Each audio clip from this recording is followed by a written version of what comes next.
channel එකට ඔයාලව ආදරෙන් පිළිගන්නවා. ඉතින් කොහොමද ඔයාලට? හොඳින් ඉන්නව නේද? ඉතින් ළමයි අද තමයි වෙසක් පොය දවස. අද අපි දුර කොහෙවත් නම් ඇවිදින්න යන්නේ නෑ. අම්මයි තාත්තයි හස්බන්ඩ්ුයි මායි හිතන් ඉන්නේ අද පොළොන්නරුවේ ටිකක් ඇවිදින්න යන්න කියලා. මග දිගට අපිට දන්සල් කීපයක්ම හම්බුණා. ඉතින් මුලින්ම අපි අපේ ගෙදර ගිහිල්ලා අම්මයි තාත්තයි එක්කගෙන තමයි පොළොන්නරුව යන්නේ.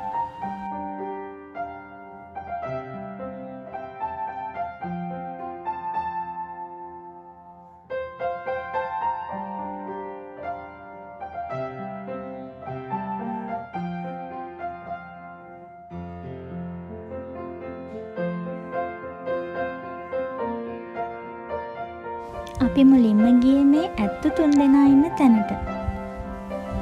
බලන්නකෝ ඉතින් මේ ඇතාගේ කට ඇතුලේ ඉන්නේ කවුද කියලා.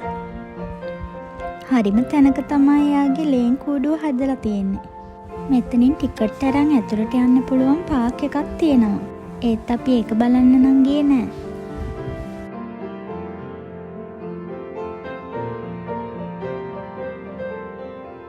මේ අපි යන්නේ පරාක්‍රම සමුද්‍රය ළඟින්.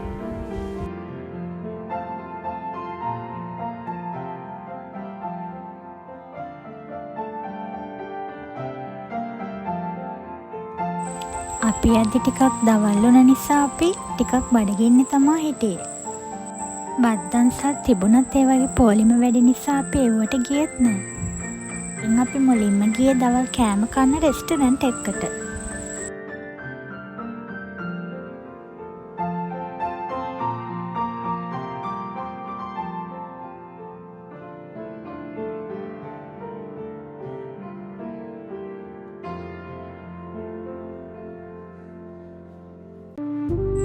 ඉතින් ළමයි දවල්ට කෑම කාලා එහෙම අපි 4 දෙනා ගියා පොළොන්නරුවේ රන්කොත් එහෙර වඳින්න.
ඊළඟට ළමයි අපි ගියේ රන්කොත් එහෙල ළඟ ඒ ඉස්සරහින් තියෙන තැනක් බලන්න.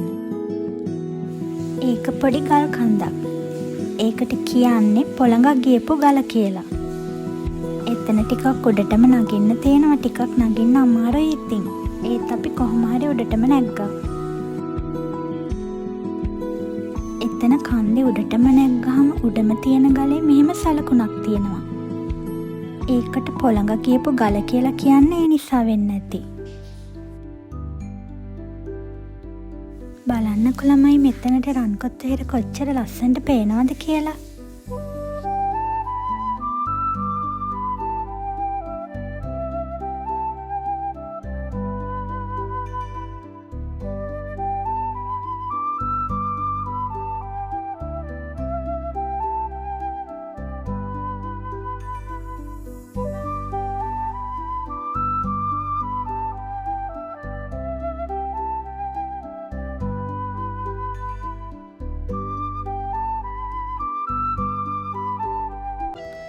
වෙසක් පොය දවසේ දවල්ටත් වඩා රෑ වෙද්දි ඇවිදින්න යන්න තමයි මං ආසම.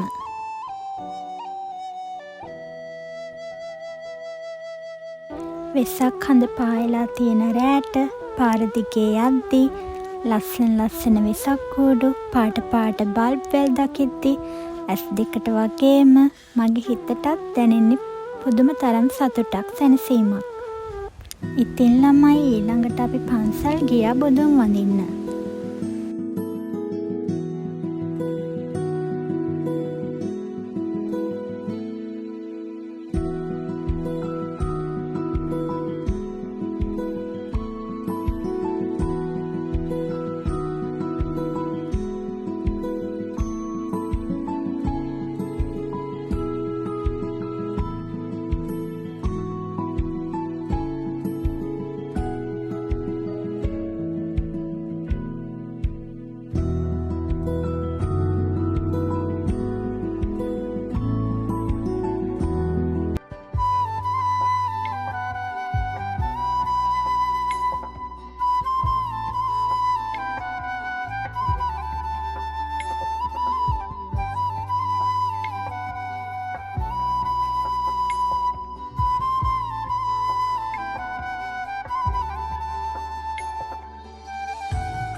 ඉතින් ළමයි ඔහොම තමයි මගේ වෙසක් ඩේ ව්ලොග් එක ඉවර වෙන්නේ. මගේ වීඩියෝ එක බලපු ඔයාලා හැමෝටම ගොඩක් ස්තුතියි. Thanks for watching. Bye bye.